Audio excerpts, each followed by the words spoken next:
Working on a film like Fractals is a privilege. By that, I mean that people are lucky to work on a film with me. I mean that, in order to be involved, people's lives must be structured in a way that enables them to participate. Working on small, no-budget films is a form of privilege, which ironically stems from the lack of budget. If you have a budget, then the cast and crew can do it as a career. However, if you don't have a budget, then everyone involved needs a certain amount of time, flexibility, and financial stability in order to be involved. Granted, I always try to give people a stipend to cover their travel costs, but it's not a salary. When the pandemic hit, most of my cast dropped out. For some, it was because of safety concerns. However, most of them left because they lost their income. They no longer had enough financial stability to spend time on a project that didn't pay a living wage.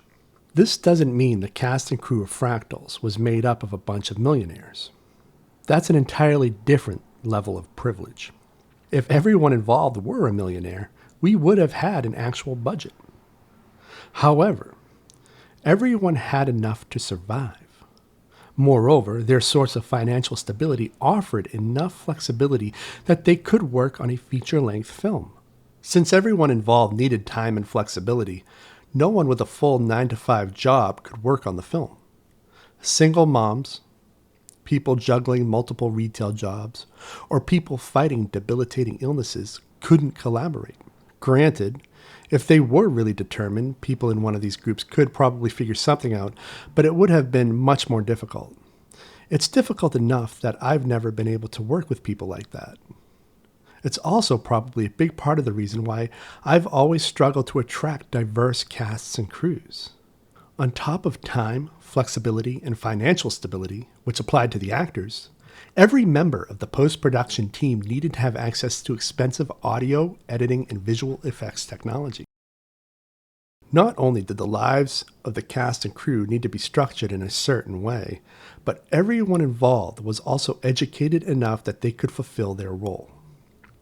The actors knew how to translate difficult dialogue into performances. The editors, audio engineers, and musicians knew their crafts. And they all deserve credit for actually understanding my weird experimental film. While I've mentioned the actors and crew, at the center of the production is me. I had enough time and flexibility that I could spend hundreds and hundreds of hours on the project. I own the equipment necessary to shoot and edit a film, in part because I work in production, but also because I earned enough prior to the pandemic that I could afford the equipment that wasn't necessary to my day-to-day production work. Thanks to the PUA, Pandemic Unemployment Assistance, I had enough financial stability to plan for the future. And I have the skills, education, and connections to not only write, produce, and direct a film, but create one decent enough that I can get other people on board. Because of all this, everyone involved is able to reap the benefits. The film industry is incredibly tough, and it's hard to get experience on a feature-length film. Even if the film never goes anywhere, the entire cast and crew get the experience, resume fodder, and positive referrals. It's also just really impressive. It gets them one step closer to films that actually pay. When you look at it this way, getting meaningful work in a fully financed film takes an incredible amount of privilege. No one involved in this project has the traditional privilege that you so often see in the film industry. No one has well-connected parents who can get them roles or jobs right out of high school. Fractals isn't a production cast entirely with the children of celebrities or produced by Ivy League business graduates.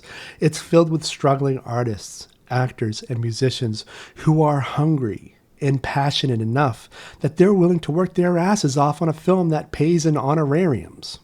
The era where big stars were discovered eating at a lunch counter and embraced by studios is long past. Filmmakers can't just rack up credit card debt, produce a film, win Sundance, and be given a couple $1 million to make their next film.